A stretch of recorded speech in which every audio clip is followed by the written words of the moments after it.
wondering if you could do 2 favors. Well, what are they?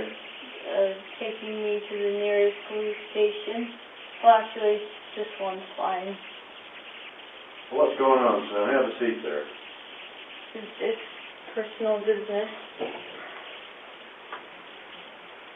Have a seat. What's your name?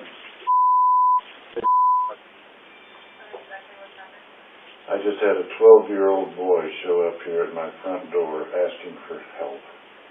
And he's said he just came from a neighbor's house.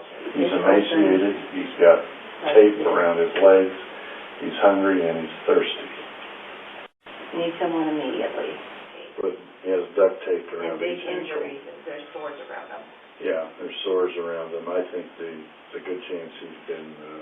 He also has and he has it around around his wrist ankle. as well. I mean, his wrist as well. Okay, this boy has been... Needs immediate attention.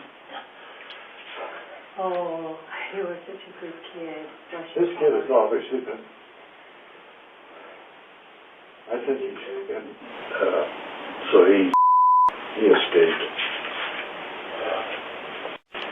We need the police here now.